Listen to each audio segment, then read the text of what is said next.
don't want to sound like an old fogey, but getting rich too quick doesn't work. It just doesn't work. Yes, you'll hear one, two of these stories, which is phenomenal stories, but people don't get rich quick.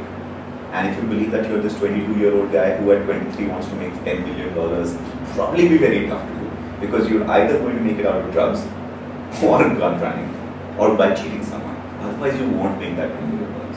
Because let's assume you're Mark Zuckerberg. You've made something phenomenal. Even he took such a long time to go ahead and get valued that much. And now when Goldman's put in this money, he's valued that much. And now he's taking some money back. Even he spent the first 6 years really slugging it out. So my thing is, even if the best story in the world is slugging it out, give it that time. Young people get really impatient really fast. Okay? And when I'm saying really fast means, if you're an entrepreneur, lock in 2 years, sign away your soul for 2 years. And have a deadline go away date by. Saying, I will quit this if I don't make any money for 6 months. I'm not talking about profit, I'm talking revenue. I won't make revenue for 6 months and then I'll quit this.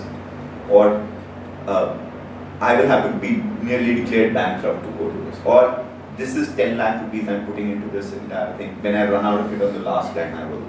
But draw those lines. Don't say, you know what, my friend is now working for Bain and he's earning 8 lakh rupees a year.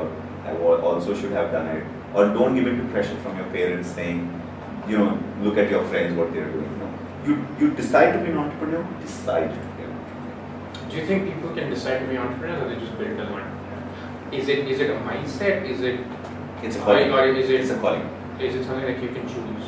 It's a choice. Oh, 100% it's a choice. I know so many people who want to be entrepreneurs. They'll meet you every day. They'll be working in companies and say, oh, how cool is it? I want to do this. They'll not, and they'll have opportunity. They'll have the money in the bank. They'll have a family supporting them. They'll have an idea. So it's in you automatically. Oh, yes. And you can't. Not to be one. Sorry, wrong word. Not to be a great entrepreneur, but to take the call. To have the mindset. To have the mindset to say, yes, you know what? Let's try it out. So do you think young people should actually try entrepreneurship straight out of college, considering they have something in India today, 100%. You're a fool if you're not. And if you're picking a job. You are a fool. And I'm saying it so vehemently because I believe so right now. Once in about 200, 300 years, there comes something called a golden age. In India, we're sitting on our golden age right now. It's really important to understand this, and I'll go ahead and give you concrete examples of this. We are in 2011. It is the month of July. When we go on and go forward with this, supposing you're graduating this year, and let's take an example of you and me graduating from a decent college this year. We are bachelors. I'm not even talking masters right now. We both of us are bachelors.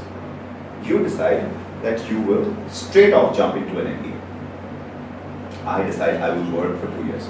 Let's assume there's a third person sitting here. He wants to be an entrepreneur. All three of us sit down and work. You finished your MBA. I've worked for 2 years. This person has done an MBA. Let's fast forward 2 more years. You graduated from your MBA. I worked for 2 years as a job. This person's worked for 2 years as an entrepreneur. I'm assuming this person didn't do great. Okay. Let's forward 2 years more. You have 2 years of an MBA and 2 years of work experience. I have 2 years of work experience, and assume I've done my MBA after this. So you have 2 plus 2. I have 2 plus 2, but in the reverse order. This person has 4 years of work experience as an entrepreneur.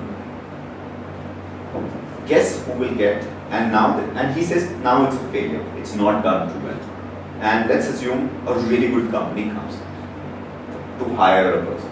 Which of the 3 do you think it will hire? Well, I'm an entrepreneur, so I'm biased. So no, they will always hire this person. Yeah. You know why? Because you just got best work experience. Yeah. Best work experience of all of you. You have 2 plus 2 of education in this.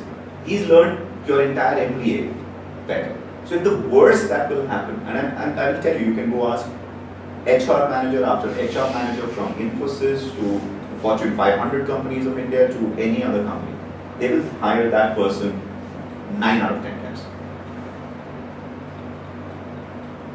If the worst is you beat everyone in the competition, what are you waiting for? We will do competition for him. He'll get a higher salary, a higher designation than both of us. Why should you do it? Yes, now you might say, how do you manage those 4 years to make that time? The question is, if you're an entrepreneur right now, you're taking that risk. So your risk, notionally at this time, is your family investing in you. But your family invested in you for your MBA anyway. Yeah. So did my family, right? We were both 21 when we did this. All 3 of us were 21. Your family paid maybe 15 lakh rupees for you to go to a college. They paid 45 lakh rupees for me to go to another college. They spent 25 lakh rupees on his failed entrepreneurship venture. Yeah. What's the best ROI which is getting? He's still getting better ROI than us.